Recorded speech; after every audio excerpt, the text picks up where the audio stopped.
Hi friends, good morning. Welcome to my channel. ಇನ್ನು ಇವತ್ತು ಬಂದು ಶನಿವಾರ, ಆ ಟೈಮ್ ಬಂದು 6 ಆಗಿತ್ತು ನಾನು ವ್ಲಾಗ್ ಸ್ಟಾರ್ಟ್ ಮಾಡಬೇಕಾದ್ರೆ.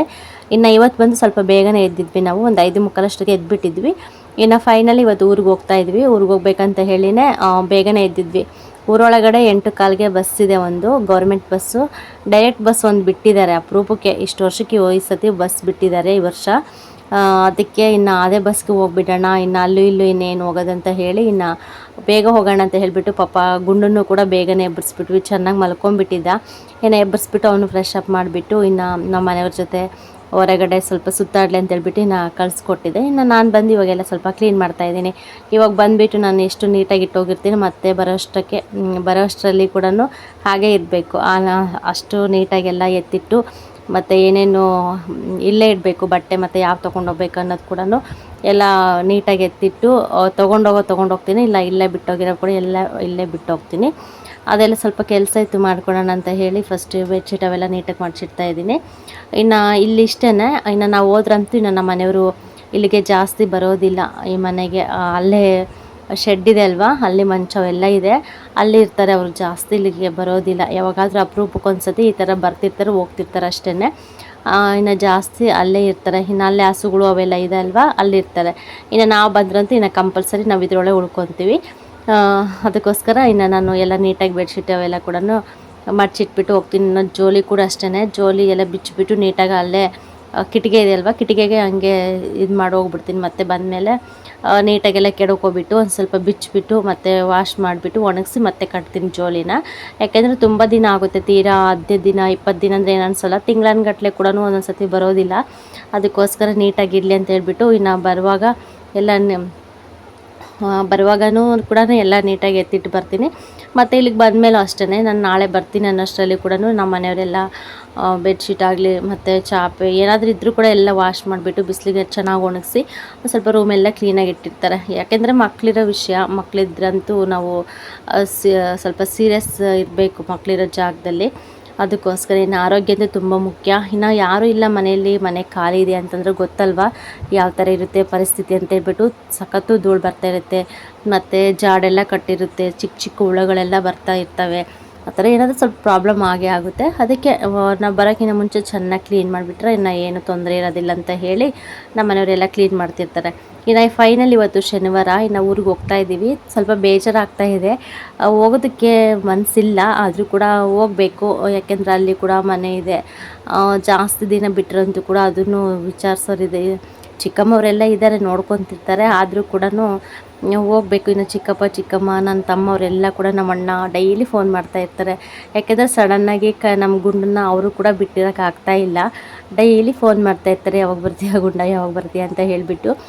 ಸುಮಾರು ವರ್ಷದಿಂದ ಅವ್ರ ಜೊತೆನೇ ಆಟಾಡಿ ಅವ್ರ ಜೊತೆನೇ ಎಲ್ಲ ಚೆನ್ನಾಗಿ ಬೆರೆತ್ಬಿಟ್ಟು ಸಡನ್ನಾಗಿ ಸ್ವಲ್ಪ ಗ್ಯಾಪ್ ತೊಗೊಂಡ್ಬಿಟ್ರೆ ಅವ್ರಿಗೆ ಮನಸ್ಸೇ ತಡೀತಾ ಇಲ್ಲ. ಅಷ್ಟು ಬೇಜಾರು ಮಾಡ್ಕೊತ ಇರ್ತಾರೆ ಅವರು, ನೋಡ್ಬೇಕಂತೇಳ್ಬಿಟ್ಟು. ಈಗ ಅವ್ರಿಗೋಸ್ಕರನಾದರೂ ಹೋಗಬೇಕು ಅಂತ ಅನಿಸ್ಬಿಡುತ್ತೆ.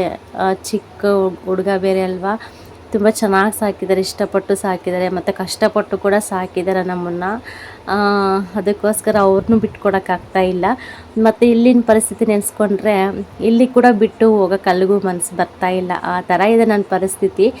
ಬಟ್ ಎರಡು ಕಡೆನೂ ಬ್ಯಾಲೆನ್ಸ್ ಮಾಡಬೇಕಂತ ಹೇಳಿ ಇನ್ನು ಹೋಗಿ ಬರೋಣ, ಒಂದು 10 ದಿನ ಹಂಗಿದ್ಬಿಟ್ಟು ನೋಡೋಣ ಬರೋಣ ಅಂತ ಹೇಳಿಬಿಟ್ಟು ನಾವು ಫೈನಲಿ ಹೊರಟಿದ್ದೀವಿ. ಇವತ್ತು ಹೆಂಗಾಗುತ್ತೋ ಗೊತ್ತಿಲ್ಲ. ಇನ್ನು ನಮ್ಮ ಮನೆಯವರು ನೋಡಿದ್ರೆ ಇರ್ತಾರೆ ಬಿಡು, ಅಪ್ಪ ಅಮ್ಮ ಇಲ್ಲಿದ್ದಾರಲ್ವ, ನೋಡ್ಕೊತಾರೆ, ನೀವು ಆರಾಮಾಗಿ ಹೋಗಿ ಬನ್ನಿ ಅಂತ ಹೇಳ್ತಾಯಿದ್ರು. ಇನ್ನು ಅತ್ತೆ ಮಾವ ಇದ್ಬಿಟ್ಟು ಇರ್ರಿ, ಇನ್ನೇನು ಹೋಗ್ತೀರಂತ ಅತ್ತೆ ಮಾವ. ಇನ್ನು ಇಲ್ಲಿ ಪವಿತ್ರ ಇದ್ದಿದ್ರಂತೂ ಏನು ಅನ್ನಿಸ್ತಾ ಇರಲಿಲ್ಲ. ನಮ್ದನು ಯೋಷಿತಾ ಪವಿತ್ರ ಅವರೆಲ್ಲ ಇದ್ದರೆ ಅವ್ರಿಗೂ ಒಂಥರ ಮಕ್ಕಳಿರ್ತಾರಲ್ಲ ಮನೇಲಿ, ಅವ್ರಿಗೇನು ಬೇಜಾರು ಅನಿಸಲ್ಲ. ಅಂಥ ಟೈಮಲ್ಲಿ ಜಾಸ್ತಿ ನಾವು ನೆನಪು ಕೂಡ ಬರೋದಿಲ್ಲ. ಅವ್ರ ಮಕ್ಕಳು ಮುಖ ನೋಡಿಕೊಂಡು ಇದ್ದು ಬಿಡ್ತಾರೆ.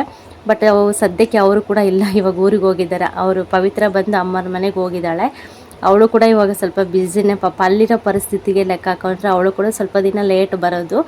ಹಾಗಾಗಿ ಅವಳು ಕೂಡ ಬರಲ್ಲ ಇವಾಗ ನಾವು ಕೂಡ ಊರಿಗೆ ಹೋಗ್ತಾ ಇದ್ದೀವಿ. ಇನ್ನು ಸಡನ್ನಾಗಿ ಮನೆಯೆಲ್ಲ ಖಾಲಿ ಖಾಲಿ ಅನ್ನಿಸುತ್ತೆ. ಅವ್ರಿಗೂ ಕೂಡ ಸ್ವಲ್ಪ ಬೇಜಾರಾಗುತ್ತೆ 1-2 ದಿನ. ಬಟ್ ಏನು ಮಾಡೋದಕ್ಕಾಗೋದಿಲ್ಲ, ಹೋಗಬೇಕು. ಇನ್ನು ನೋಡೋಣ, ನಾನು ಊರಿಗೆ ಹೋಗಿ ಮತ್ತೆ ವಾಪಸ್ ಬರೋಷ್ಟರಲ್ಲಿ ಪವಿತ್ರ ಅಂತೂ ಬಂದಿರ್ತಾಳೆ. ಪವಿತ್ರ ಬಂದರೆ ನನಗೆ ಅಷ್ಟೊಂದು ಏನು ಟೆನ್ಷನ್ ಇರೋದಿಲ್ಲ. ಅವರು ಅಷ್ಟೇ ಆರಾಮಾಗಿರ್ತಾರೆ, ಅವ್ರಿಗೂ ಕೂಡ ಏನು ಯೋಚನೆ ಇರೋದಿಲ್ಲ. ಇನ್ನು ಇವಾಗ ಬಂದು ಇನ್ನು ನಮ್ಮ ಅತ್ತೆ ಮಾವ ಮತ್ತು ನಮ್ಮ ಮನೆಯವರು ಮತ್ತು ನಮ್ಮ ಭಾವ ಇರ್ತಾರೆ ಅಷ್ಟೇ. ಇನ್ನು ಮನೆಯಲ್ಲಿ ಸ್ವಲ್ಪ ಕೆಲಸ ಮಾಡಿಕೊಂಡು ಇರಬೇಕು. ಇನ್ನು ಅತ್ತೆಗೆ ಸ್ವಲ್ಪ ರಿಸ್ಕ್ ಆಗುತ್ತೆ, ಆದರೂ ಪರವಾಗಿಲ್ಲ ಮಾಡ್ಕೊತಾರೆ. ಇನ್ನು ನೀರೋದೆಲ್ಲ ಕೂಡ ಮಾವ ತಂದಾಕ್ತಾರೆ, ಮತ್ತು ಸೌದೆ ಬೇಕಾದರೂ ತರ್ತಾರೆ. ಇನ್ನು ಸಿಲಿಂಡ್ರಿಗೆ ಖಾಲಿ ಆದರೆ ಇನ್ನು ನಮ್ಮ ಮನೆಯವರೆಲ್ಲ ನೋಡ್ಕೋತಾರೆ ಸ್ವಲ್ಪ ಮನೆ ಖರ್ಚದಿದ್ದು. ಇನ್ನು ಅವ್ರಿಗೆ ಬಂದುಬಿಟ್ಟು ಪರ್ಸ್ನಲ್ ಖರ್ಚು ಅಂತ ಏನಾದರೂ ಸ್ವಲ್ಪ ಇದ್ರಂತ ಇನ್ನು ಬೀಡಿ ಸುತ್ಕೊಂಡಿರ್ತಾರೆ. ಅಂದರೆ ಏನಾದರೂ ಸುಮ್ಮನೆ ಮನೇಲಿ ಇರಲಾರ್ದೇ ಸುಮ್ಮನೆ ಕೂತ್ಕೊಳ್ಳೋದಕ್ಕೆ ಯಾರಿಗೂ ಕೂಡ ಮನಸ್ಸು ಬರೋದಿಲ್ಲ. ಹೆಣ್ಮಕ್ಳು ಅಂದಮೇಲೆ ಗೊತ್ತಲ್ವಾ, ಸುಮ್ಮನೆ ಕೂತ್ಕೊಂಡು ಏನು ಮಾಡೋದು ಟೈಮ್ ಪಾಸ್ ಅಂತ ಹೇಳ್ಬಿಟ್ಟು ಏನಾದರೂ ಒಂದು ಮಾಡೇ ಮಾಡ್ತಾ ಇರ್ತಾರೆ. ಇನ್ನು ನಮ್ಮ ಮನೇಲಿ ಬಂದುಬಿಟ್ಟು ಇನ್ನು ನಮ್ಮ ಅತ್ತೆ ಬೀಡಿ ಸುತ್ಕೊಂಡು ಇರ್ತಾರೆ. ನಮ್ಮ ಮಾವ ಕೂಡ ತುಂಬ ಹೆಲ್ಪ್ ಮಾಡ್ತಾರೆ ನಮ್ಮ ಅತ್ತೆಗೆ. ಅದಕ್ಕೋಸ್ಕರ ಇನ್ನು ಎಲ್ಲ ರೆಡಿಯಾಗಿಬಿಟ್ಟು ಎಲ್ಲ ಕೂಡ ನೀಟಾಗಿ ಎತ್ತಿಟ್ಟು ನಮ್ಮ ಮನೆಗೆ ಬಂದ್ವಿ. ಮನೆಗೆ ಬಂದ ತಕ್ಷಣ ಶನಿವಾರ ಅಲ್ವಾ ಇವತ್ತು, ನಾನು ಶುಕ್ರವಾರನೇ ಎಲ್ಲ ವಾರ ಮಾಡಿದ್ದೆ. ಇವತ್ತು ಶನಿವಾರ ಅತ್ತೆ ಮಾತ್ರ ಅಡುಗೆ ಮನೆ ಎಲ್ಲ ಕ್ಲೀನ್ ಮಾಡ್ಕೊಂಬಿಟ್ಟು ಸ್ವಲ್ಪ ನೆಲೆ ಎಲ್ಲ ಅಂದರೆ ಹೊರಗಡೆ ಸಗಣಿ ನೆಲೆ ಎಲ್ಲ ಬಳ್ದಿದ್ರು ಒಂದು ಸ್ವಲ್ಪನೇ ಲೈಟಾಗಿ. ಯಾಕೆಂದರೆ ಮಳೆ ಬೇರೆ ಸ್ಟಾರ್ಟ್ ಆಗಿದೆ, ಮಳೆ ಬರ್ತಾಯಿದೆ. ಆ ಮಳೆಯಲ್ಲಿ ಸಪ್ರಂತ ಸಿಕ್ಕಾಪಟ್ಟೆ ಫುಲ್ ಸೋರುತ್ತೆ, ಮತ್ತು ಸಗಣಿವಿನ ಬೇರೆ ಹಾಕ್ಬಿಟ್ರಂತೂ ಇನ್ನು ಜಾರುತ್ತೆ ಅಂತ ಹೇಳಿಬಿಟ್ಟು ಒಂದು ಸ್ವಲ್ಪ ಲೈಟಾಗಿ ಬಳ್ದಿದ್ರು ಅಷ್ಟೇ. ಇನ್ನು ಪೂಜೆ ಇವತ್ತು ಶನಿವಾರ. ಇನ್ನು ನಾವು ಫಸ್ಟ್ನೇ ಬಸ್ಗೆ ಹೋಗೋಣ 8:15 ಬಸ್ಗೆ ಅಂತ ಹೇಳಿಬಿಟ್ಟು ಹೊರಟು ಬಂದ್ವಿ. ಇನ್ನು ಬರೋಷ್ಟರಲ್ಲಿ ಇನ್ನು ಏನೂ ರೆಡಿ ಆಗಿರಲಿಲ್ಲ ಪೂಜೆಗೆ. ಬಿಡು ಇದು ಇವತ್ತು ಶನಿವಾರ ಅಲ್ವಾ, ನಮ್ಮ ಅತ್ತೆ ಇದ್ಬಿಟ್ಟು ಮಾವ ಅತ್ತೆ ಇದ್ಬಿಟ್ಟು ಪೂಜೆ ಎಲ್ಲ ಮುಗಿಸ್ಕೊಂಡು ಊಟ ಮಾಡ್ಕೊಂಡೇ ಹೋಗೋರಂತೆ. ಇನ್ನು ಅವನು ಉಪವಾಸ ಕರ್ಕೊಂಡು ಇನ್ನೇನು ಹೋಗ್ತೀಯ ಬಿಡು, ನೆಕ್ಸ್ಟ್ ಬಸ್ಗೆ ಹೋಗುವಂತೆ ಅಂತ ಹೇಳಿದರು. ಇನ್ನು ನಮ್ಮ ಮನೆಯವರು ಹಂಗೆ ಸರಿ ಬಿಡಮ್ಮ ಅಂತ ಹೇಳಿದರು. ಸರಿ ಬಿಡು ಆಗಲಿ ನಿಧಾನಕ್ಕೆ ಹೋಗೋಣ ಅಂತ ಹೇಳಿ ಇನ್ನು ಗುಂಡನ್ಗೆ ಅಲ್ಲೇ ಸ್ನಾನ ಮಾಡಿಸ್ಕೊಬಂದಿದ್ದೆ. ಇನ್ನು ನಮ್ಮ ಮಾವ ಕೂಡ ಪಾಪ ಇದೇ ಬಸ್ಗೆ ಹೋಗ್ತಾರಂತ ಹೇಳಿಬಿಟ್ಟು ಪಂಚ ಸಮೇತ ಉಟ್ಕೊಂಡಿಲ್ಲ, ಹಂಗೆ ಪೂಜೆ ಮಾಡಿಸ್ತಾ ಇದ್ದಾರೆ ಪಾಪ, ಟೈಮ್ ಆಗುತ್ತೆ ಅಂತ ಹೇಳ್ಬಿಟ್ಟು. ಇನ್ನು ನಮ್ಮ ಅತ್ತೆ ಅಂತೂ ಸುಮ್ಮನೆ ಒಂಥರ ನಮ್ಮ ಮಾವನಿಗೆ ಏನು ಮಾಡಬೇಕು ಕೆಲಸ ಅನ್ನೋದೇ ಅರ್ಥ ಆಗಲ್ಲ, ಆ ಥರ ಗಡಿ ಬಿಡಿ ಮಾಡಿಬಿಡ್ತಾರೆ ನಮ್ಮ ಅತ್ತೆ. ಫಾಸ್ಟಾಗಿ ಹೇಳ್ತಾ ಇರ್ತಾರೆ. ಇನ್ನೊಂದು ವಿಷಯ, ನಮ್ಮ ಮಾವನಿಗೆ ಸ್ವಲ್ಪ ಕಿವಿ ಅಷ್ಟೊಂದು ಕೇಳಿಸೋದಿಲ್ಲ, ಸ್ವಲ್ಪ ಜೋರಾಗಿ ಮಾತಾಡಬೇಕು. ಅದಕ್ಕೋಸ್ಕರ ಸ್ವಲ್ಪ ರಿಸ್ಕ್ ಆಗ್ತಾಯಿದೆ ನಮ್ಮ ಮಾವನಿಗೆ. ನಮ್ಮ ಅತ್ತೆ ಸುಮ್ಮನೆ ಜೋರಾಗಿ ಮಾತಾಡಿಕೊಂಡು ಅರ್ಜೆಂಟ್ ಅಂತ ಹೇಳ್ತಾ ಇರ್ತಾರೆ. ನಮ್ಮ ಮಾವ ಆ ಟೆನ್ಷನ್, ಆ ಗಡಿ ಬಿಡಿಯಲ್ಲಿ ಇನ್ನು ಸರಿ ಬಿಡು ಅಂತೇಳ್ಬಿಟ್ಟು ಇನ್ನು ಬೇಗ ಇನ್ನು ದೇವ್ರ ಸಾಮಾನೆಲ್ಲ ತೊಳೆದ್ಬಿಟ್ಟು ನಮ್ಮತ್ತೆ ಇನ್ನು ದೀಪಕ್ಕೆಲ್ಲ ಎಣ್ಣೆ ಹಾಕ್ಬಿಟ್ಟು ಅರ್ಜೆಂಟಲ್ಲಿ ಅಲ್ಲಿ ದಾಸವಾಳ ಹೂವು ಇದೆ, ದಾಸವಾಳ ಹೂವು ಕಿತ್ತಿಡಿದ್ರೆ ಮಾವ ಆ ದಾಸವಾಳ ಹೂವು ಫೋಟೋಕ್ಕೆ ಮುಟ್ಸಿಲ್ಲ, ಹಂಗೆ ಇಟ್ಬಿಟ್ಟಿದ್ದಾರೆ ಪಾಪ. ಅಷ್ಟು ಅರ್ಜೆಂಟಲ್ಲಿ ಇನ್ನು ಪೂಜೆ ಮಾಡಿಸ್ತಾ ಇದ್ದಾರೆ. ಇನ್ನು ನಮ್ಮತ್ತೆ ಹೊರನಾಡಿಗೆ ಹೋಗಿದ್ರಲ್ವ, ಹೊರನಾಡಲ್ಲಿ ಅನ್ನಪೂರ್ಣೇಶ್ವರಿ ದೇವಸ್ಥಾನಕ್ಕೆ ಹೋಗಿದ್ರು. ಅಲ್ಲಿ ಗಂಟೆ ತಂದಿದ್ರು, ಗಂಟೆ ಮತ್ತು ಇದು ಧೂಪ ಹಾಕೋದು, ಇದು ಸಾಂಬ್ರಾಣಿ ಎಲ್ಲ ಹಾಕೋದು ತಂದಿದ್ರು. ಅದು ಕೂಡ ಚಿಕ್ಕದು. ನಮ್ಮ ಕಲ್ಯಾಣಿಗೆ ಏನಂದರೆ ತುಂಬ ಖುಷಿ, ಫಸ್ಟ್ ಟೈಮ್ ಅವನು ಅದನ್ನು ಯೂಸ್ ಮಾಡಿದ್ದು. ಇವಾಗ ಹೊಸದು ಹೇಳ್ತಾ ಇದ್ದ, ಅಜ್ಜಿ ಹೊಸ ಗಂಟೆ ತಂದಿದ್ದಾಳೆ ಅಂತ ಹೇಳ್ಬಿಟ್ಟು ಒಂಥರ ಏನೋ ಖುಷಿ ಅವನಿಗೆ. ಇನ್ನು ಅದನ್ನು ಸುಮ್ಮನೆ ಏನು ಬಿಡ್ತಾ ಇರಲಿಲ್ಲ, ಆಗಲೆಲ್ಲ ಗಂಟೆ ಅಲ್ಲಾಡಿಸ್ತಾನೇ ಇದ್ದ ಪಾಪ ಪೂಜೆಗೆ. ಇನ್ನು ಇಂತೂ ಫಸ್ಟ್ ಹೋಗ್ಬಿಟ್ಟು ಇನ್ನು ಸೂರ್ಯನಿಗೆ ನಮಸ್ಕಾರ ಮಾಡಿಬಿಟ್ಟು ಇನ್ನು ಹೊಸ್ಲಿಗೆಲ್ಲ ಪೂಜೆ ಮಾಡ್ಕೊಂಬಿಟ್ಟು ಇನ್ನು ಒಳಗಡೆ ಬಂದು ಇವಾಗ ಎಲ್ಲ ಅಗರಬತ್ತಿ ಎಲ್ಲ ಹಚ್ಬಿಟ್ಟು ಪೂಜೆ ಮಾಡಿ ಇನ್ನು ನಮ್ಮ ಮಾವ ಕರ್ಪೂರ ಹಚ್ಬಿಟ್ಟು ಇವಾಗ ಆರತಿ ಮಾಡ್ತಾ ಇದ್ದಾರೆ. ಏನೋ ಶನಿವಾರ ಅಂತಂದ್ರೇ ಒಂಥರ ಪಾಸಿಟಿವ್ ವೈಬ್ಸ್ ಬರುತ್ತಾ ಇರುತ್ತೆ. ಶುಕ್ರವಾರ ಆಗಲಿ ಗುರುವಾರ ಆಗಲಿ ಪ್ರತಿಯೊಂದು ವಾರನೂ ಎಷ್ಟು ಮನೇಲಿ ಪೂಜೆ ಮಾಡ್ತಿರ್ತೀವೋ ಅಷ್ಟು ನಮಗೆ ಫುಲ್ಲು ಪಾಸಿಟಿವ್ ಎನರ್ಜಿ ಅನ್ನೋದು ಇದ್ದೇ ಇರುತ್ತೆ. ಈ ಥರ ಅಂತೂ ಕಂಪಲ್ಸರಿ ಮಾಡೇ ಮಾಡ್ತಾರೆ ಶನಿವಾರ. ಇನ್ನು ನಾನು ಕೂಡ ಅಷ್ಟೇ ಅದನ್ನ ಅಭ್ಯಾಸ ಮಾಡ್ಕೋಬೇಕು. ನಾನು ಯಾವಾಗಲೂ ಸಾಯಂಕಾಲ ಮಾಡ್ತಾ ಇದ್ದೆ, ಬೇಗನೆ ಮಾಡ್ತಾ ಇರಲಿಲ್ಲ. ಮತ್ತು ಇವನು ಕೂಡ ಸ್ವಲ್ಪ ಬೇಗ ಸ್ವಲ್ಪ ರಿಸ್ಕ್ ಆಗೋದು ಆ ಥರ ಎಲ್ಲ ನಾನು ಇದು ಮಾಡ್ತಾ ಇದ್ದೆ. ನನಗೆ ಇಲ್ಲಿ ಬಂದಾಗ ಅನ್ನಿಸ್ತಾ ಇದೆ, ನಮ್ಮತ್ತೆ ಇಷ್ಟು ಮನೆ ಇಟ್ಕೊಂಡು ಸಗಣಿನೆಲ್ಲ ಇಟ್ಕೊಂಡು ಅವ್ರು ಎಷ್ಟು ಬೇಗ ಎದ್ದು ಅಷ್ಟು ಕೆಲಸ ಮಾಡಿಕೊಂಡು ಹೆಂಗೆ ವಾರ ಮಾಡ್ತಾರಲ್ವಾ ಅಂತ ಹೇಳ್ಬಿಟ್ಟು. ಇನ್ನು ನಮ್ಮ ಪವಿತ್ರ ಇದ್ದರು ಅಷ್ಟೇ, ನಮ್ಮ ಪವಿತ್ರ ಇಬ್ಬರು ಮಕ್ಕಳು ಇಟ್ಕೊಂಡು ಮತ್ತು ಇವರಿಗೆಲ್ಲ ಸ್ವಲ್ಪ ಅಡುಗೆ ಎಲ್ಲ ಮಾಡಿಕೊಂಡು ಎಷ್ಟು ಬೇಗ 9 ಗಂಟೆ ಒಳಗಡೆ ಪೂಜೆ ಮುಗಿಸ್ಬಿಡ್ತಾಳೆ. ಅಷ್ಟು ಫಾಸ್ಟಾಗಿ ಎಲ್ಲ ಕೆಲಸ ಮಾಡ್ಕೊತಾ ಇರ್ತಾಳೆ. ಅದನ್ನೆಲ್ಲ ನೋಡಿದ್ರೆ ನಿಜವಾಗ್ಲೂ ನನಗೂ ಹಂಗೆ ಅನಿಸ್ತಾ ಇತ್ತು, ನಾನು ಒಬ್ಬಳೇ ಇದ್ದರೂ ಕೂಡ ಎಷ್ಟು ಬೇಗ ಮಾಡ್ಕೋಬೋದು, ಇವರು ಇಷ್ಟು ಜನ ಇದ್ದರೂ ಕೂಡ ಎಷ್ಟು ಬೇಗ ಮಾಡಿಕೊಂಡು ಮನೆ ಕೆಲಸ ಎಲ್ಲ ಎಷ್ಟು ಚೆನ್ನಾಗಿ ನಿಭಾಯಿಸ್ತಾಳೆ ಅಂತ ನನಗೆ ನಿಜವಾಗ್ಲೂ ಒಂಥರ ಮನಸ್ಸಲ್ಲಿ ಅನಿಸ್ತಾ ಇತ್ತು. ಅದನ್ನ ಅಭ್ಯಾಸ ಮಾಡ್ಕೋಬೇಕು. ಇನ್ನು ಫೈನಲಿ ಊಟ ಎಲ್ಲ ಮಾಡಿಕೊಂಡು ಇನ್ನು ಅತ್ತೆ ಮಾವನಿಗೆ ಹೇಳ್ಬಿಟ್ಟು ಇನ್ನು ನಮ್ಮ ಮನೆಯವ್ರು ಬಂದುಬಿಟ್ಟು ಪಕ್ಕದೂರು ಪಿಲಾಲಿ ಅಂತ ಇದೆ, ಅಲ್ಲಿಗೆ ಬಂದುಬಿಟ್ಟು ಒಂದು ಬಸ್ ಇತ್ತು 10 ಗಂಟೆಗೆ ಬಸ್ ಹತ್ತಿಸಿದ್ರು. ಇನ್ನು ನಾವು ಡೈರೆಕ್ಟಾಗಿ ಇನ್ನು ಹಿರಿಯೂರಿಗೆ ಬಂದ್ವಿ. ಹಿರಿಯೂರಿಗೆ ಬಂದಮೇಲೆ ಇನ್ನು ಸೀದಾ ಗೌರ್ಮೆಂಟ್ ಬಸ್ ಸ್ಟಾಪ್ಗೆ ಹೋದೆ. ಗೌರ್ಮೆಂಟ್ ಬಸ್ ಸ್ಟಾಪ್ಗೆ ಹೋಗ್ಬಿಟ್ಟು ಇನ್ನು ಗೌರ್ಮೆಂಟ್ ಬಸ್ ಸಿಕ್ತು, ಸದ್ಯ ಲಾಸ್ಟಲ್ಲಿ ಸಿಕ್ತು ಫ್ರೆಂಡ್ಸ್. ಸೀಟ್ ಬಂದುಬಿಟ್ಟು ಫುಲ್ಲು ಲಾಸ್ಟಿಗೆ ಹೋಗ್ಬಿಟ್ಟು ಇನ್ನು ಸರಿ ಬಿಡೋ ಅಂತ ಹೇಳ್ಬಿಟ್ಟು ಇನ್ನು ಚಳ್ಳಕೆರೆಗೆ ಡೈರೆಕ್ಟ್ ಹೋಗುತ್ತಲ್ಲ, ಇನ್ನು ಟೆನ್ಷನ್ ಇರೋದಿಲ್ಲ ಅಂತ ಹೇಳಿಬಿಟ್ಟು ಇನ್ನು ಹೋಗಿ ಇನ್ನು ಕೂತ್ಕೊಂಡ್ವಿ. ಇನ್ನು ಕೂತ್ಕೊಂಡ್ಬಿಟ್ಟು ಇನ್ನು ಫೈನಲಿ ಬಸ್ ಕೂಡ ಬಿಟ್ಟು ಹೋಗೋಣ ಅಂತ ಹೇಳಿಬಿಟ್ಟು ನಾವು ಬರ್ತಾಯಿದ್ದೀವಿ. ಇದು ಬಂದುಬಿಟ್ಟು ಚಳ್ಳಕೆರೆಯಲ್ಲಿ. ಇನ್ನು ಚಳ್ಳಕೆರೆಯಲ್ಲಿ ಬಂದು ಚಳ್ಳಕೆರೆಗೂ ಗೌರ್ಮೆಂಟ್ ಬಸ್ ಸ್ಟ್ಯಾಂಡಿಗೂ ಮತ್ತು ಪ್ರೈವೇಟ್ ಬಸ್ ಸ್ಟ್ಯಾಂಡಿಗೂ ಸ್ವಲ್ಪ ದೂರ ಆಗುತ್ತೆ. ಅಲ್ಲಿಂದ ನಮ್ಮ ಗುಂಡನ್ನ ಎತ್ಕೊಂಡು ಬ್ಯಾಗ್ ತೊಗೊಂಡು ಬರೋಷ್ಟೊತ್ತಿಗೆ ನಿಜವಾಗ್ಲೂ ಸುಸ್ತಾಗ್ಬಿಡ್ತು. ನಡೆಯೋದೇ ಇಲ್ಲ ಫ್ರೆಂಡ್ಸ್. ಅವನು ಸ್ವಲ್ಪ ಅಲ್ಲಿವರೆಗೂ ನಡೆಯಪ್ಪ ಅಂದರೂ ಕೂಡ ನಡೆಯೋಲ್ಲ, ಎತ್ಕೊಂಡೇ ಬರಬೇಕು. ಸರಿ ಬಿಡು ಮತ್ತು ಏನು ಮಾಡೋಕ್ಕಾಗಲ್ಲ ಅಂತ ಹೇಳಿಬಿಟ್ಟು ಇನ್ನು ಎತ್ಕೊಂಡು ಬಂದೆ. ಇನ್ನು ಬಂದ ತಕ್ಷಣವೇ ಬಸ್ ಕೂಡ ಹೊರಟು. ನೋಡ್ತಾ ಇರ್ಬೋದು ಹಳ್ಳಿ ಕಡೆ ಎಷ್ಟು ರಶ್ ಇರುತ್ತೆ ಬಸ್ ಅಂತೇಳ್ಬಿಟ್ಟು. ನಿಜವಾಗ್ಲೂ ಸ್ವಲ್ಪ ಲೇಟ್ ಆದರೂ ಪರವಾಗಿಲ್ಲ, ಸೀಟೇ ಸಿಗೋದಿಲ್ಲ. ಇನ್ನೊಂದು ಚಿಕ್ಕ ಮಕ್ಕಳಿದ್ದಾರೆ ಅಂದರೂ ಕೂಡ ಯಾರು ಸೀಟ್ ಕೂಡ ಬಿಟ್ಕೊಡೋದಿಲ್ಲ ಕೆಲವರು, ಅಷ್ಟು ಇದ್ರು. ಆದರೂ ಪುಣ್ಯಕ್ಕೆ ನಾವು ಬೇಗ ಬಂದಿದ್ದಕ್ಕೆ ಸೀಟ್ ಸಿಕ್ಕಿ ಆರಾಮಾಗಿ ಕೂತ್ಕೊಂಡಿದ್ವಿ ನಾನು ನನ್ನ ಮಗ. ಇನ್ನು ಫೈನಲಿ ಮನೆಗೆ ಬಂದ್ವಿ.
ಇನ್ನು ಮನೆಗೆ ಬಂದಮೇಲೆ ನನ್ನ ಚಿಕ್ಕಮ್ಮ, ನನ್ನ ತಮ್ಮ, ಚಿಕ್ಕಪ್ಪವರೆಲ್ಲ ಕೂಡ ಇದ್ದರು. ಇನ್ನು ಇದ್ದ ತಕ್ಷಣ ನಮ್ಮ ಕಲ್ಯಾಣನ ಜೊತೆ ಸ್ವಲ್ಪ ಹೊತ್ತು ಮಾತಾಡಿಕೊಂಡು ಆಟಾಡ್ಕೊಂಡು ಅವ್ನು ಸ್ವಲ್ಪ ಗ್ಯಾಪ್ ಜಾಸ್ತಿ ಆಗಿಬಿಡ್ತು. ಸುಮ್ಮನೆ ನಿಂತ್ಕೊಬಿಟ್ಟಿದ್ದ, ಹೋಗೋಣ ಬೇಡ ಮಾತಾಡ್ಸೋಣ ಬೇಡ ಅಂತ. ಏನೋ ಒಂಥರ ಅವ್ನಿಗೆ ಬಸ್ಸಲ್ಲಿ ಸ್ವಲ್ಪ ಮಲ್ಕೊಂಡ್ಬಿಟ್ಟಿದ್ದ. ಇನ್ನು ಸಡನ್ನಾಗಿ ಮನೆಗೆ ಬಂದುಬಿಟ್ವಲ್ವ, ಅವ್ನಿಗೆ ಏನೋ ಒಂಥರ ಅನಿಸ್ತಾಯಿತ್ತು. ಇನ್ನು ಅದೆಲ್ಲ ಮುಗೀತು. ಇನ್ನು ಸಂಜೆ ಕೂಡ ಆಗಿತ್ತು. ಇನ್ನು ನಮ್ಮ ತಂಗಿಯವರೆಲ್ಲ ಬಂದಿದ್ದರು. ಇನ್ನು ಶೇಂಗಾ ಕಾಲ ಇವಾಗ ನಮ್ಮ ಕಡೆ ಆಗಲೇ ಶೇಂಗಾ ಎಲ್ಲ ಕೀಳ್ತಾ ಇದ್ದಾರೆ. ಈ ಕಡೆ ಸೈಡೆಲ್ಲ ಚಳ್ಳಕೆರೆ ಸೈಡು ಸುಮಾರು ಜನ ಎಲ್ಲ ಹೊಲದಲ್ಲೆಲ್ಲ ಕಿತ್ಬಿಟ್ಟಿದ್ದಾರೆ. ಈಗ ಚಿಕ್ಕಮ್ಮ ಕೂಡ ಅಷ್ಟೇ. ಇನ್ಮೇಲಿಂದನೂ ಹೊಲಕ್ಕೆ ಹೋಗ್ಬಿಟ್ಟು ಇನ್ನು ಶೇಂಗಾ ಎಲ್ಲ ಆರಿಸ್ಕೊಂಡು ಬರ್ತಾ ಇರ್ತಾರೆ. ಇನ್ನು ಇವಾಗಿಂದ ಬರೀ ಶೇಂಗಾ ಹುರಿಯೋದು, ತಿನ್ನೋದು, ಮತ್ತು ಶೇಂಗಾ ಬೀಜ ಸುಲ್ಕೊಳ್ಳೋದು, ಸಾಂಬಾರಿಗೆಲ್ಲ ಜೋಡಿಸ್ಕೊಳ್ಳೋದು. ಇನ್ನು ಇನ್ಮೇಲಿಂದ ಫುಲ್ಲು ಸ್ಟಾರ್ಟು ಶೇಂಗಾ ಸೀಸನ್ ಅಂತೂ ಇನ್ನು ಸ್ಟಾರ್ಟ್ ಆಗ್ಬಿಡ್ದು ನಮ್ಮ ಕಡೆ. ಇನ್ನು ನಮ್ಮ ಅತ್ತಿಗೆ ಕೂಡ ಬಂದಿದ್ಲು, ನಮ್ಮ ಶಾಂತಮ್ಮ ಬಂದಿದ್ಲು ಅವಳು ಕೂಡ. ಇನ್ನು ಹೆಂಗೋ ಅವಳು ನೋಡ್ದಂಗೆ ಆಯಿತು, ಮತ್ತು ಮಕ್ಕಳು ನೋಡ್ದಂಗೆ ಆಯಿತು, ಖುಷಿ ಆಯಿತು. ಒಂದು ಕಡೆ ಖುಷಿ ಆಗ್ತಾಯಿದೆ. ಮತ್ತು ಬಂದ ತಕ್ಷಣವೇ ಯಾರಿಗೇ ಆಗಲಿ ಒಂದು ಮನೆಯಿಂದ ಒಂದು ಮನೆಗೆ ಬರುವಾಗ ಒಂದೆರಡು ದಿನನಾದರೂ ಆ ಕಡೆ ನೆನಪು ಮರೆಯೋದಕ್ಕೆ ಆಗೋದಿಲ್ಲ ಬೇಗ. ಏನೋ ಒಂಥರ ಮನಸ್ಸಿಗೆ ಹೇಳ್ಕೊಳ್ಳೋದಕ್ಕೆ ಆಗೋದಿಲ್ಲ, ಫೀಲಿಂಗ್ಸ್ ಎಲ್ಲ ಆ ಥರ ಬೇಜಾರಾಗ್ತಾ ಇರುತ್ತೆ. ಆದರೂ ಕೂಡ ಇಲ್ಲಿರೋರ ಜೊತೆ ಕೂಡ ಸ್ವಲ್ಪ ಬೆರೆತುಬಿಟ್ಟು ಚೆನ್ನಾಗೆ ಮಾತಾಡಬೇಕಲ್ಲ, ನಗ್ನಾಗ್ತಾ ಇರಬೇಕಲ್ಲ.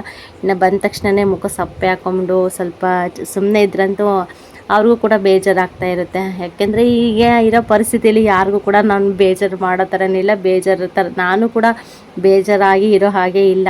ಮನಸ್ಸಲ್ಲಿ ಎಷ್ಟೇ ಬೇಜಾರಿದ್ರೂ ಕೂಡ ಅಟ್ಲೀಸ್ಟ್ ಹೊರಗಡೆನಾದರೂ ನಾನು ನಗ್ನಕ್ಕಂತ ಮಾತಾಡಬೇಕು, ಅವ್ರಿಗೆ ಬೇಜಾರಂತೂ ಮಾಡೋ ಹಾಗೆ ಇಲ್ಲ. ಯಾಕೆಂದರೆ ಅವ್ರು ಅಂದ್ಕೊಬಿಡ್ತಾರೆ, ನೋಡಿ ಸಡನ್ನಾಗಿ ಹೋಗ್ಬಿಟ್ಟು ಬಂದು ಫುಲ್ ಬೇಜಾರು ಮಾಡ್ಕೊಬಿಟ್ಟಿದ್ದಾಳೆ ಯಾಕೋ ಏನಂತ ಅವ್ರಿಗೂ ಅನ್ನಿಸ್ತಾ ಇರುತ್ತೆ. ಬಟ್ ಅವ್ರಿಗೂ ಆ ಫೀಲ್ ಬರಬಾರ್ದು ಅನ್ನೋಗೋಸ್ಕರ ನಾನು ಇನ್ನು ಎಷ್ಟೇ ಇದ್ದಿದ್ರೂ ಕೂಡ ಮನಸ್ಸೆಲ್ಲ ಇಟ್ಕೊಂಡ್ಬಿಟ್ಟು ಇನ್ನು ಆರಾಮಾಗಿರ್ತೀನಿ. ಇನ್ನು ಬಂದಿದ್ದೀನಲ್ವ, ಇನ್ನು ಮನೆಯೆಲ್ಲ ಸ್ವಲ್ಪ ಕ್ಲೀನ್ ಮಾಡಿಕೊಂಡೆ ಆಗಲಿ. ಅದು ಚಿಕ್ಕಮ್ಮ ಎಲ್ಲ ಕ್ಲೀನ್ ಮಾಡಿಟ್ಟಿದ್ರು. ಇನ್ನು ನನಗೂ ಕೂಡ ಅಷ್ಟೇ, ಏನೇ ಹೇಳಿ ನಾವು ಸ್ವಲ್ಪ ಕ್ಲೀನ್ ಮಾಡಿಕೊಂಡ್ರೆ ನಮಗೆ ಚೆನ್ನಾಗಲ್ವ. ಇನ್ನು ಬಂದ ತಕ್ಷಣ ಸ್ವಲ್ಪ ಲೈಟಾಗೆಲ್ಲ ಕ್ಲೀನ್ ಮಾಡಿದೆ. ಬಿಡು ನಾಳೆ ಎಲ್ಲ ಸ್ವಲ್ಪ ನೀಟಾಗಿ, ಹೆಂಗೋ ದೀಪಾವಳಿ ಹಬ್ಬ ಅಲ್ವಾ, ದೀಪಾವಳಿ ಹಬ್ಬಕ್ಕೆಲ್ಲ ಸ್ವಲ್ಪ ಡೀಪ್ ಕ್ಲೀನ್ ಮಾಡ್ಕೋಬೇಕಲ್ವ. ಇನ್ನು ಡೀಪ್ ಕ್ಲೀನ್ ಎಲ್ಲ ಮಾಡ್ಕೊಂಬಿಟ್ಟು ಕ್ಲೀನಾಗಿ ಜೋಡಿಸ್ಕೊಳೋಣ ಅಂತ ಹೇಳಿ ಇನ್ನು ಸುಮ್ಮನೆ ಇದ್ಬಿಟ್ಟೆ. ಇವತ್ತು ಒಂದಿನ ಬಿಡು ಇರಲಿ ಅಂತ ಹೇಳಿ. ಇನ್ನು ಸುಮಾರು ದೂರ ಆಗುತ್ತೆ ನಮ್ಮ ಊರಿಂದ ಬರೋಷ್ಟೊತ್ತಿಗೆ, ಸ್ವಲ್ಪ ದೂರ, ಮತ್ತು ಸುಸ್ತು ಅಂದರೆ ಸಿಕ್ಕಾಪಟ್ಟೆ ಸುಸ್ತಾಗ್ಬಿಡುತ್ತೆ. ಅದಕ್ಕೋಸ್ಕರ ಇನ್ನು ಬಂದು ಮನೇಲೆಲ್ಲ ಕೆಲಸ ಮಾಡ್ಕೊಳೋಷ್ಟು ನನಗೆ ಪೇಷನ್ಸ್ ಇರಲಿಲ್ಲ. ಇರೋಷ್ಟಾಗಲಿ ಸ್ವಲ್ಪ ನೀಟಾಗಿ ಇಟ್ಕೊಂಡ್ಬಿಟ್ಟು ಕುಡಿಯೋ ನೀರು ಮತ್ತು ಮನೇಲಿ ಏನೇನು ಖಾಲಿ ಆಗಿತ್ತು ಅದೆಲ್ಲ ಸ್ವಲ್ಪ ತರಿಸ್ಕೊಂಡ್ಬಿಟ್ಟು ಸ್ವಲ್ಪ ನೀಟಾಗಿ ಇಟ್ಕೊಂಡೆ. ಬಿಡೋನೆಲ್ಲ ನಾಳೆ ನೋಡ್ಕೊಳೋಣ ಅಂತ ಹೇಳಿ ಇನ್ನು ಎಲ್ಲರೂ ಕೂಡ ಮನೇಲೇ ಇದ್ದಲ್ವಾ, ಇನ್ನು ಚಿಕ್ಕಮ್ಮ ಬಂದುಬಿಟ್ಟು ಹಾಲು ತೊಗೊಂಬಂದು ಕೊಟ್ಟಿದ್ರು. ಇನ್ನು ಎಲ್ಲರಿಗೂ ಕೂಡ ಕಾಫಿ ಮಾಡೋಣ ಅಂತ ಹೇಳಿ ಸಾಯಂಕಾಲ ಟೈಮು ಒಟ್ಟಿಗಿಂತ ಕಾಫಿ ಕುಡಿದ್ರೆ ಚೆನ್ನಾಗಿ ಅನಿಸ್ತಾ ಇರುತ್ತೆ. ಬಟ್ ಅಪರೂಪ, ಯಾವಾಗಲೂ ಅಲ್ಲ, ಯಾವಾಗನ್ನ ಒಂದು ಟೈಮ್ ಕಾಫಿ ಕುಡಿಬೇಕು ಅಂತ ಅನಿಸ್ತಾ ಇರುತ್ತೆ. ಆವಾಗ ಸ್ವಲ್ಪ ಕಾಫಿ ಮಾಡ್ತಾಯಿರ್ತೀನಿ. ಇನ್ನು ಬ್ರೂ ಪುಡಿ ಬರುತ್ತೆ 2 ರೂಪೀಸ್ಗೊಂದು, ಅದನ್ನು ಒಂದು 5 ತರಿಸಿದ್ದೆ. ಸ್ವಲ್ಪ ಜಾಸ್ತಿ ಜನ ಇದ್ವಲ್ವ, ಒಂದು 5 ಪಾಕೆಟ್ ತರಿಸಿದ್ದೆ. ಮತ್ತು ಒಂದು ಹಾಲು ಪಾಕೆಟ್ ತರಿಸಿದ್ದೆ. ಅಷ್ಟೇ ತಗೊಂಬಂದು ಇನ್ನು ಕಾಫಿ ಮಾಡ್ತಾಯಿದ್ದೀನಿ. ಇನ್ನು ಈಗ ನನ್ನ ಚಾನಲ್ಗೆ ಸಬ್ಸ್ಕ್ರೈಬ್ ಮಾಡ್ಕೊಂಡಿದ್ದೀರಲ್ವ, ಹೊಸಬ್ರೆಲ್ಲ ನೋಡ್ತಾ ಇದ್ದೀರಾ ಅನಿಸುತ್ತೆ. ಇವಾಗಿಂದ ಮತ್ತೆ ವ್ಲಾಗ್ ಬರ್ತಾ ಇದೆ, ಸೋಮವಾರದಿಂದ ನಿಮಗೆ ಹೊಸ ವ್ಲಾಗ್ಸ್ ಬರ್ತಾ ಇದೆ. ಇವಾಗ ಕೂಡ ಸ್ವಲ್ಪ ಕನ್ಫ್ಯೂಸ್ ಆಗ್ತಾ ಇರುತ್ತೆ, ಅಲ್ಲಿ ಇದ್ದರೆ ಮತ್ತು ಸಡನ್ನಾಗಿ ಇಲ್ಲಿ ಏನು ಎತ್ತ ಅಂತ ಕೂಡ ತಲೆಯಲ್ಲಿ ಸ್ವಲ್ಪ ಪ್ರಶ್ನೆ ಓಡ್ತಾ ಇರುತ್ತೆ ಅನಿಸುತ್ತೆ. ಬಟ್ ಸದ್ಯಕ್ಕೆ ಅಲ್ಲಿಗೆ ಹೋದರೆ ಅಲ್ಲಿ ವ್ಲಾಗ್ಸು, ಇಲ್ಲಿಗೆ ಬಂದರೆ ಇಲ್ಲಿಗೆ ವ್ಲಾಗ್ಸು. ಸದ್ಯಕ್ಕೆ ಇವಾಗ ಇಲ್ಲಿ ಇರೋಷ್ಟು ದಿನ ಇಲ್ಲೇ ಬರುತ್ತೆ, ಮತ್ತು ಕಂಟಿನ್ಯೂ ಆಗುತ್ತೆ ವ್ಲಾಗ್ಸು. ಅಲ್ಲಿಗೆ ಹೋದರೆ ಅಲ್ಲಿ ಕಂಟಿನ್ಯೂ ಆಗ್ತಾ ಇರುತ್ತೆ. ಇದು ನನಗೇ ಗೊತ್ತಿಲ್ಲ ನಮ್ಮ ಲೈಫಲ್ಲಿ ಏನಾಗ್ತಿದೆ ಅನ್ನೋದೇ ನಮ್ಗೆ ಅರ್ಥ ಮಾಡ್ಕೊಳ್ಳೋದಕ್ಕೆ ನಮ್ಗೆ ಆಗ್ತಾ ಇಲ್ಲ. ಪಾಪ ಸಡನ್ನಾಗಿ ಹೊಸಬ್ರೆಲ್ಲ ನೋಡ್ತಾ ಇರ್ತೀರಲ್ಲ, ನಿಮಗೂ ಕೂಡ ಕನ್ಫ್ಯೂಸ್ ಆಗ್ಬೋದು. ಬಟ್ ನಿಮ್ಗೆ ಏನು ಅನಿಸ್ತೋ ಅದನ್ನು ಕಮೆಂಟಲ್ಲಿ ತಿಳಿಸಿ, ನಾನು ಅದಕ್ಕೆ ಕರೆಕ್ಟಾಗಿ ಆನ್ಸರ್ ಮಾಡ್ತೀನಿ. ಅವಾಗಾದರೆ ಅರ್ಥ ಆಗುತ್ತೆ. ಇನ್ನು ಸುಮ್ಮನೆ ನಾನು ಹೇಳೋಕ್ಕೆ ಹೋದರೆ ಏನು ಕೂಡ ನಿಮ್ಗೆ ಅರ್ಥ ಆಗೋದಿಲ್ಲ. ಅದಕ್ಕೋಸ್ಕರ ಇನ್ನು ಹೊಸಬ್ರು ಎಲ್ಲ ಇವಾಗ ತುಂಬ ಕಮೆಂಟ್ಸ್ ಮಾಡ್ತಾ ಇರ್ತೀರ, ತುಂಬ ಖುಷಿ ಆಗುತ್ತೆ ನನಗೆ. ಅಂದರೆ ನಾನು ನಿಜ ಹೇಳ್ಬೇಕಂದ್ರೆ, ನಾನು ಅಲ್ಲಿ ಚಳ್ಳಕೆರೆಯಲ್ಲಿ ಇರೋಕ್ಕಿಂತ ಇಲ್ಲಿ ಅಂದರೆ ನಮ್ಮ ಗಂಡನ ಮನೇಲಿ ಇದ್ದರೆ ಮಾತ್ರ ವೀಡಿಯೋಸ್ ಸ್ವಲ್ಪ ಚೆನ್ನಾಗೇ ಓಡ್ತಾ ಇದೆ ಅಂತ ಅನಿಸುತ್ತೆ ನನಗೆ ಇತ್ತೀಚೆಗೆ. ಅಲ್ಲಿ ಸ್ವಲ್ಪ ಕಡಿಮೆನೇ, ಇಲ್ಲಿ ಸ್ವಲ್ಪ ಪರವಾಗಿಲ್ಲ, ಲೈಟಾಗೆ ಒಂದು 100 ವ್ಯೂಸ್ ಬರೋದಕ್ಕೆ 200 ವ್ಯೂಸ್ ಬರ್ತಾ ಇದೆ.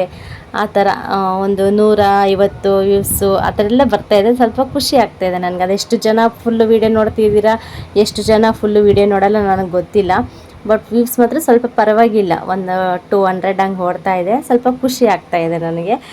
ಎಷ್ಟು ಜನನಾದರೂ ನೋಡಲಿ, ಫುಲ್ಲು ಅಂದರೆ ಇಷ್ಟ ಆದರೆ ಚೆನ್ನಾಗಿ ನೋಡ್ತಾರೆ, ಇಷ್ಟ ಆಗಲಿಲ್ಲ ಅಂದರೆ ಕೆಲವರೆಲ್ಲ ಸ್ಕಿಪ್ ಮಾಡಿ ಇನ್ನು ಬಿಟ್ಟು ಹಾಕಿ ಹೋಗ್ತಾ ಇರ್ತಾರೆ. ಸಾಕು, ನಿಮ್ಮ ಇಷ್ಟು ಪ್ರೀತಿ ವಿಶ್ವಾಸ ಇದ್ದರೆ ನನಗಷ್ಟೇ ಸಾಕು. ಇನ್ನು ಫೈನಲಿ ಕಾಫಿ ಎಲ್ಲ ಆಯಿತು. ಕಾಫಿ ಆದ ತಕ್ಷಣ ಇನ್ನು ಎಲ್ರಿಗೂ ಕೂಡ ಕೊಡ್ತಾಯಿದ್ದೀನಿ. ನನ್ನ ತಂಗಿ ನಾವು ಬಾಗ್ಲ ಹತ್ರನೇ ಕುತ್ಕೊಂಡು ಮಾತಾಡ್ತಾ ಇದ್ಲು. ಅವ್ಳ ಜೊತೆ ಮಾತಾಡಿಕೊಂಡು ಇನ್ನು ನಾನು ಫೋನ್ ಇಟ್ಟಿರೋದೇ ಮರ್ತೋಯ್ತು ಒಂದೊಂದ್ಸತಿ. ಆ ಕಡೆ ಸ್ವಲ್ಪ ವೀಡಿಯೋ ಮಾಡಬೇಕಿತ್ತು ಅನಿಸ್ತು. ಬಟ್ ಇದೆಲ್ಲ ಆಮೇಲೆ ಗೊತ್ತಾಯ್ತು, ಎಡಿಟಿಂಗ್ ಮಾಡ್ತಾಯಿದ್ದೀನಿ, ಫುಲ್ಲು ನಾನೇ ಇದ್ದೀನಲ್ವ ಅಂತ ಅನಿಸ್ತಾ ಇತ್ತು. ಇನ್ನು ಎಲ್ರಿಗೂ ಕೂಡ ಕಾಫಿ ಕೊಟ್ಬಿಟ್ಟು ಇನ್ನು ನಾನು ಕಾಫಿ ಆಗಲಿ ಟೀ ಆಗಲಿ ಏನೇ ಆಗಲಿ ಸ್ವಲ್ಪ ಮಾಡಿದ್ಮೇಲೆ ಒಂದು ಸ್ವಲ್ಪ ಟೇಸ್ಟ್ ಮಾಡ್ತೀನಿ. ಸಪ್ರೇಟಾಗಿ ಸ್ವಲ್ಪ ಹಾಕ್ಕೊಂಬಿಟ್ಟು ಸ್ವಲ್ಪ ಸಕ್ಕರೆ ಟೀ ಸೊಪ್ಪೆಲ್ಲ ನೀಟಾಗಿ ಆಗಿದೆಯೋ ಇಲ್ವೋ ಅಂತೇಳ್ಬಿಟ್ಟು ಚೆಕ್ ಮಾಡೋ ಅಭ್ಯಾಸ ನನಗೆ ಇದೆ. ಅದಕ್ಕೆ ಚೆಕ್ ಮಾಡಿಬಿಟ್ಟು ಆಮೇಲೆ ಕೊಡ್ತೀನಿ ಬೇರೆಯವ್ರಿಗೆಲ್ಲನೂ. ಇನ್ನು ನಾನು ಅಷ್ಟೇ ಚಿಕ್ಕ ಲೋಟದೆಲ್ಲ ಕೂಡ ಅವ್ರಿಗೆಲ್ಲ ಕಾಫಿ ಹಾಕ್ಕೊಟ್ಟಿದ್ನಲ್ವ, ಉಳ್ದಿದ್ದು ಲಾಸ್ಟ್ ದೊಡ್ಡ ಲೋಟನೇ. ಇನ್ನು ದೊಡ್ಡ ಲೋಟದಕ್ಕೆ ಸ್ವಲ್ಪ ಕಾಫಿ ಹಾಕ್ಕೊಂಡು ಕುಡಿತಾ ಇದ್ದೀನಿ. ಮತ್ತು ಇದೇನಿಷ್ಟು ದೊಡ್ಡ ಲೋಟ ಅಂತ ಅಂದ್ಕೋಬೇಡಿ. ಓಕೆ ಫ್ರೆಂಡ್ಸ್, ಈ ವ್ಲಾಗ್ ಸ್ವಲ್ಪನಾದರೂ ಇಷ್ಟ ಆದರೆ ಲೈಕ್ ಮಾಡಿ, ಕಮೆಂಟ್ ಮಾಡಿ, ಶೇರ್ ಮಾಡಿ. ಹಾಗೆ ಯಾರಾದರೂ ಹೊಸ್ದಾಗಿ ನನ್ನ ಚಾನಲ್ ನೋಡಿದ್ರೆ ಪ್ಲೀಸ್ ಸಬ್ಸ್ಕ್ರೈಬ್ ಮಾಡ್ಕೊಂಡು ಚಾನಲ್ ನೋಡಿ. ಸಿಗೋಣ ಫ್ರೆಂಡ್ಸ್ ನೆಕ್ಸ್ಟ್ ವೀಡಿಯೋದಲ್ಲಿ.